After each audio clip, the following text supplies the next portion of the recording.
West Bengal state ইউনিভার্সিটির অধীনে যারা এনইপি সিস্টেমে বিএ ফার্স্ট সেমিস্টার 2024-25 এডুকেশন পরীক্ষা দেবে তাদের জন্য আমাদের সাজেশন। আমি এর আগে পলিটিক্যাল সায়েন্স হিস্ট্রি দিয়ে দিয়েছি, এডুকেশনটা দিলাম, একটু দেখে নাও। মাত্র আমি 3টে স্টার চিহ্ন দিয়েছি, আশা রাখি এই 3টে স্টার চিহ্ন করলেই তোমরা 2টো পেয়ে যাবে।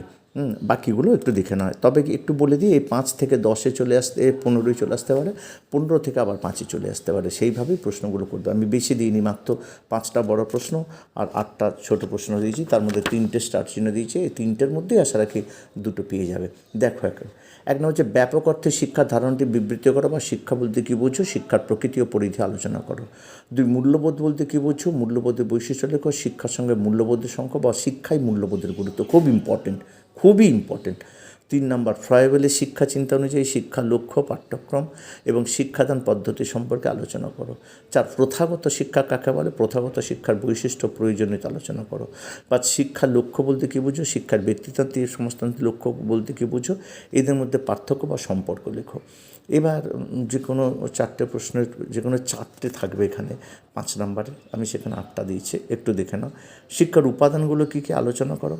প্রথাগত এবং অপ্রথাগত বা প্রথা বহির্ভূত শিক্ষার মধ্যে পার্থক্য। টিকা লেখো শ্রীনিকেতন। 4 নম্বর ফ্রয়েবেলের কিন্ডারগার্টেন পদ্ধতির মূল বৈশিষ্ট্যগুলি আলোচনা করো।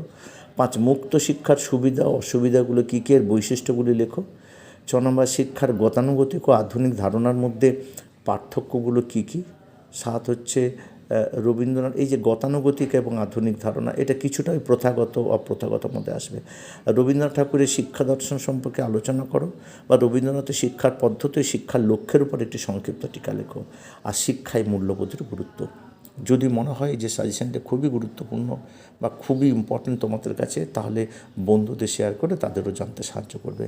আর যারা তোমরা আমার চ্যানেলে নতুন, তারা অবশ্যই চ্যানেলটিকে সাবস্ক্রাইব করে পাশে থাকা বেল আইকনটিকে বাজিয়ে সমস্ত নোটিফিকেশন অন করে রাখবে, যাতে পরবর্তীকালে যে কোনো নোটস, যে কোনো সাজেশন, যে কোনো প্রশ্ন বা যে কোনো ইম্পর্টেন্ট তথ্য শিক্ষা সংক্রান্ত যেন তোমাদের কাছে প্রথম পৌঁছে যায়।